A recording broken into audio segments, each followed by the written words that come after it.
Hello नमस्कार दर्शकों, ये रिश्ता क्या कहलाता है कि आज के एपिसोड में आप सभी का स्वागत है। आज की कहानी में हम देखते हैं कि दादीसा ज्योतिरा से सीधा सवाल करती हैं, क्या तुम्हें अंशुमान से शादी नहीं करनी है? क्या तुम अपना इरादा बदल रही हो?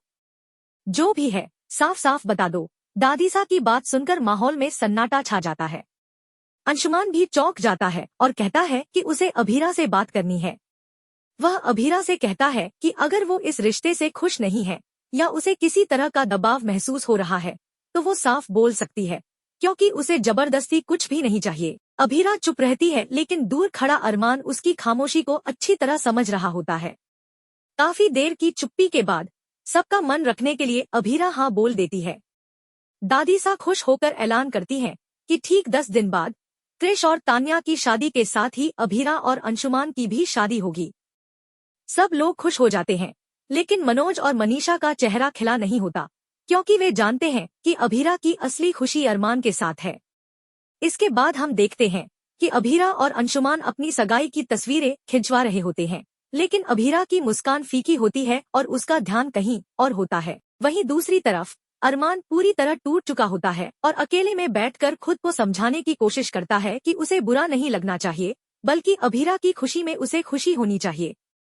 तभी एक बुके, जो शायद अभीरा ने दिया था, गिरता है और अरमान उसे उठाकर पढ़ता है।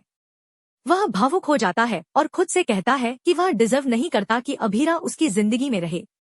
तभी अचानक एक ट्विस्ट आता है। टेबल के नीचे से कोई पर्दा हटता है और अंशुमान सामने आ जाता है। वह अरमान की सगाई की रिंग दिखाते हुए कहता है कि रिंग को अब पहन ही लो, यूं बार बार फेंकते क्यों हो? अरमान हैरान हो जाता है और कहता है कि हाँ, पहन लेगा। अंशुमान मुस्कुराते हुए कहता है, या तो तुम चीजें खोने के बाद पछताते हो या फिर तुम्हें उन्हें खो देने की आदत पड़ गई है। जैसे अभीरा। अरमान उसके शब्दों को सुनकर स्तब्ध रह जाता है।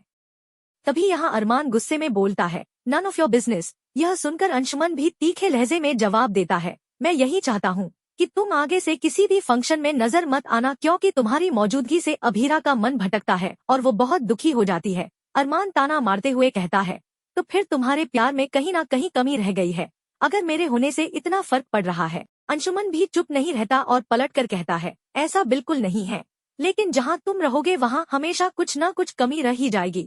दोनों के बीच बहस तेज होती जाती है। दूसरी ओर दादीसा पूरी तन्मयता से शादी की तैयारियों में जुटी होती है।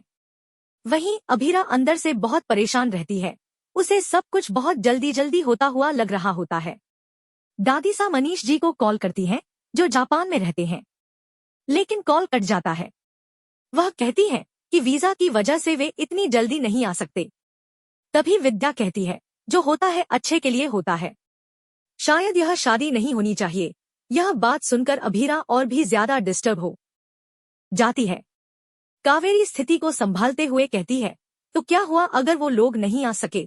हम तो हैं ना, हमारा आशीर्वाद तुम्हारे साथ है और वो लोग भी इस रिश्ते से खुश हैं। अब ज्यादा बहस मत करो। एक काम करो, मैं फोन पर सबको इनवाइट कर देती हूँ, तुम फटाफट मेरे लिए चाय बना दो। अभीरा चाय बनाने के लिए रसोई में जाती है, लेकिन वहाँ उसे माचिस, लाइटर, चीनी या चाय पत्ती कुछ भी नहीं मिलती। वह बार बार आवाज लगाती है, माँ, लाइटर कहाँ है? चाय पत्ती कहाँ रखी है? लेकिन विद्या जानबूझकर उसकी बातों को अनसुना करती है। अभीरा अंदर ही अंदर कुंठित हो जाती है और कहती है, ऐसा लग रहा है कि ये मेरा घर नहीं किसी और का है। माँ सब जानती है, फिर भी कुछ नहीं बोल रही है। इधर विद्या, जो इस शादी से खुश नहीं है, म्यूजिक ऑन कर देती है, जिससे पूरे घर में शोर फैल जाता है।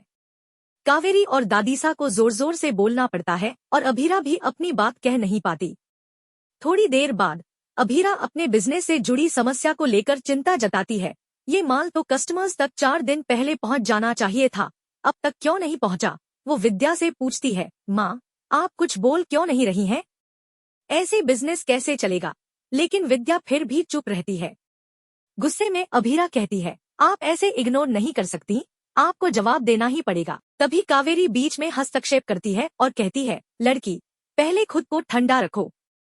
अभी तुम्हारी शादी हो रही है, बाकी बातें बाद में होंगी। मासा शांत लहजे में कहती है, मैं समझ सकती हूँ अभीरा, तुम्हारे अंदर बहुत उथल पुथल चल रही है, इसी वजह से तुम घबराई हुई हो और तुम्हारा मन किसी भी काम में नहीं लग रहा है। लेकिन इसका मतलब यह नहीं है कि तुम इस तरह से रिएक्ट करो या बातें छुपाओ। तुम और विद्या बीच बीच में यूं गाना चलाकर माहौल डाइवर्ट क्यों कर रही हो? तभी विद्या तुनक कर कहती है, मासा, मेरा मन किया गाना चलाने का, तो चला लिया। मासा कड़ाई से जवाब देती है, विद्या, तुम अपनी हदें पार कर रही हो। तुम्हारी वजह से मैं लोगों को फोन करके इनवाइट भी नहीं कर पा रही हूँ। इस पर विद्या गुस्से में बोलती है, गाना तो चलता रहेगा। मेरा मन करेगा तो 10 बार चलाऊंगी और मुझे किसी की कोई बात नहीं सुननी है। मैं वही करूंगी जो मुझे सही लगेगा।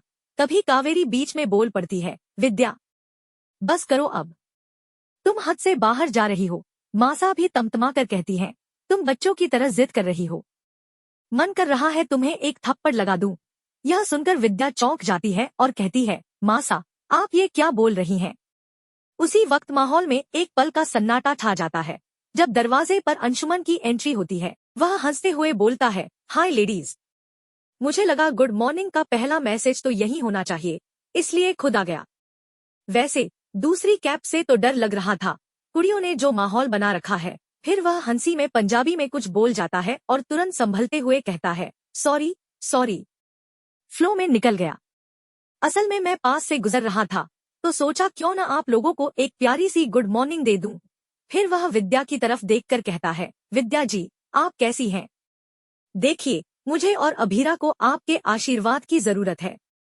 मुझे पता है आप खुश नहीं हैं, लेकिन अगर हो सके तो हमें आशीर्वाद दीजिए।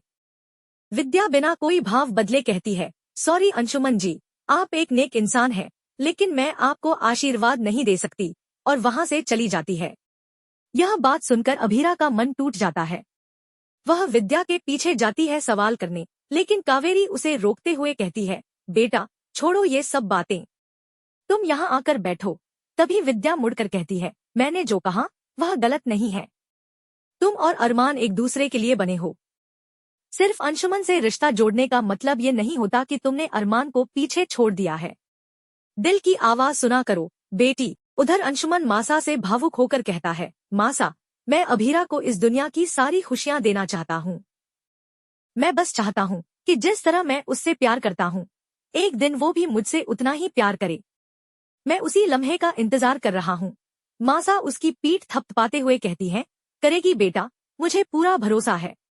मेरा आशीर्वाद हमेशा तेरे साथ है। वहीं दूसरी ओर विद्या अकेले में खुद से सवाल करती है, अभीरा, तू अंशुमन से शादी क्यों कर रही है? क्योंकि वो नेक इंसान है, या फिर इसलिए कि तू अरमान और गीतांजलि के रिश्ते से खुद को अलग करना चाहती है?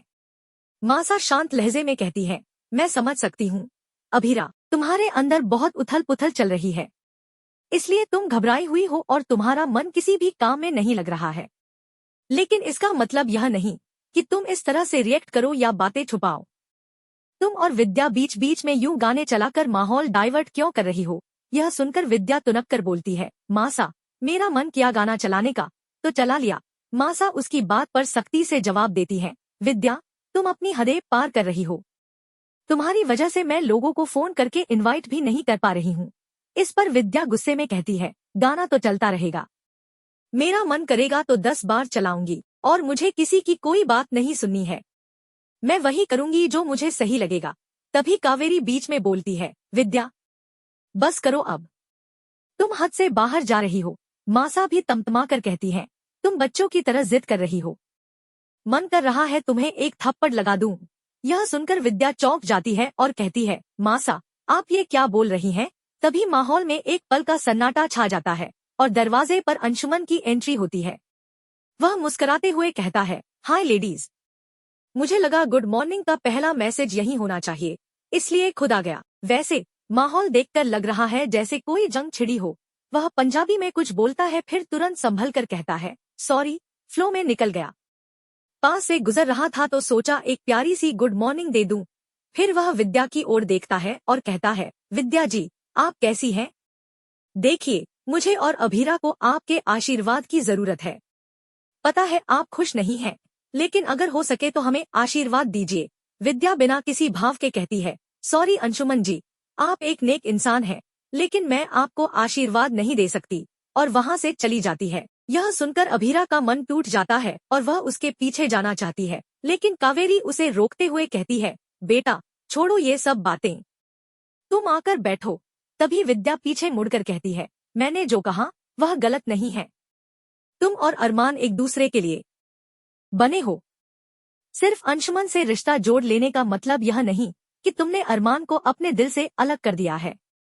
दिल की आवाज सुना करो बेटी। वहीं दूसरी ओर अंशुमन मासा से भावुक होकर कहता है, मासा, मैं अभीरा को इस दुनिया की सारी खुशियां देना चाहता हूँ। मैं बस चाहता हूँ कि जिस तरह मैं उससे प्यार करता हूँ, एक दिन वो भी मुझसे उतना ही प्यार करे। मासा उसकी पीठ थपथपाते हुए कहती है, करेगी बेटा, मुझे पूरा भरोसा है। मेरा आशीर्वाद हमेशा तेरे साथ है। उधर दूसरी ओर अरमान मायरा से कॉल पर बात करता है, जो कहती है, पापा, हम शादी में पहुंच गए हैं, एंजॉय कर रहे हैं, आप कभी आओगे? अरमान मुस्कुराकर जवाब देता है, हाँ बेटा, मैं जरूर आऊंगा, अभी थोड़ा बिजी हूँ। कॉल कट होते ही उसका चेहरा गंभीर हो जाता है। वह खुद से बड़बड़ाता है, यहाँ क्यों आ गया? इसके अंडर में काम कर रहा हूँ, जबकि मुझे पता है कि वो हर कदम पर मुझे नीचा दिखाएगा। बार बार ताने सुनने पड़ेंगे, शर्मिंदगी महसूस होगी। लेकिन अगर अपने घर को फिर से बसाने के लिए शर्मिंदगी भी झेलनी पड़े तो मैं तैयार हूँ। पता नहीं दादीसा और माँ ने इन 7 सालों में क्या क्या सहा होगा। अब मेरे पास दूसरा कोई विकल्प नहीं है, मुझे करना ही होगा, मुझे करने दीजिए। अभीरा अपने कमरे में बैठी होती है, जहाँ वह चुपचाप अपने कपड़े, गिफ्ट्स और पुरानी यादों को समेट रही होती है। हर चीज को छूते हुए उसकी आंखों से आंसू रुक नहीं रहे थे। ऐसा लग रहा था जैसे वो अपने जीवन के एक पूरे अध्याय को समेट रही हो। इतने सालों की यादें, अपनेपन का एहसास और वह हर रिश्ता जिससे उसका दिल जुड़ा था। वो विद्या और कावेरी की तस्वीरों को बड़े प्यार से संवारती है, उन्हें सीने से लगाकर सिसक सिसक कर कहती है, काश मुझे कभी यहाँ से दूर ही नहीं जाना पड़ता। मुझे लगा था मेरी लाइफ अब पूरी हो गई है, लेकिन जिंदगी में उतार चढ़ाव इतने हैं कि अब समझ ही नहीं आता कि कौन सी लाइफ कंप्लीट है और कौन सी अधूरी। वह अपनी पलकों को बंद करके बुदबुदाती है, हे कान्हा जी, प्लीज मेरा साथ दीजिए, मुझे सब कुछ सहने की शक्ति दीजिए। उसी वक्त बाहर अरमान दरवाजे के पास खड़ा होता है। उसके मन में हजारों सवाल चलते हैं, क्या उसे अभीरा से मिलना चाहिए या नहीं? वह दरवाजे को खटखटाने ही वाला होता है, पर फिर रुक जाता है। उसके हाथ कुछ पल के लिए कुंडी पर रुकते हैं, लेकिन फिर वह धीरे से अपनी उंगलियां हटा लेता है। अंदर अभीरा अरमान की शर्ट देखती है जो उसने अलमारी में रख छोड़ी थी। वह उसे निकालती है, अपने गले से लगाकर रोने लगती है। फिर अचानक खुद को रोकती है और बुदबुदाती है, अभीरा, तू पागल है। तू एक ऐसे इंसान का इंतजार कर रही है जो खुद तुझसे दूर चला गया है। अब वो किसी और से सगाई करके अपनी जिंदगी में आगे बढ़ गया है, अपने बच्चे के साथ खुश है, और तू अभी भी उसी का इंतजार कर रही है। अब तुझे अंशुमन की पत्नी बनना है, छोड़ दे ये सब। इसी भावनात्मक उलझन के बीच आज रात के एपिसोड में बड़ा मोड़ आता है। अभीरा को बताया जाता है कि उसकी बच्ची पू अब इस दुनिया में नहीं रही। यह सुनकर अभीरा सदमे में आ जाती है। वह दौड़ती हुई बाहर निकलती है, लेकिन अचानक उसे पेट में गहरी चोट लग जाती है। वह दर्द से करा उठती है। उसी वक्त मायरा वहां आती है और तुरंत उसका घाव देखने और उसे संभालने लगती है। लेकिन तभी ठीक उसी समय गीतांजलि वहां आ जाती है और गुस्से में चिल्लाती है, यह मेरी बेटी है, मेरी बेटी पर हक जताना बंद कीजिए। पता नहीं आप कब ये सब बंद करेंगी। यह सुनकर मायरा चुप हो जाती है और गीतांजलि ताना मारते हुए वहां से चली जाती है। अभीरा एक कोने में बैठकर नर्वस और बेहद उदास हो जाती है। क्या अभीरा इन टूटे रिश्तों और भावनात्मक जख्मों से उबर पाएगी? क्या अरमान अब भी उसकी जिंदगी में कोई जगह रखता है? जानने के लिए जुड़े रहिए यह रिश्ता क्या कहलाता है के अगले एपिसोड में। दर्शकों, अगर आपको एपिसोड पसंद आया हो तो लाइक करें, शेयर करें और सब्सक्राइब करें, ताकि आपसे एक भी मोमेंट मिस न हो। धन्यवाद।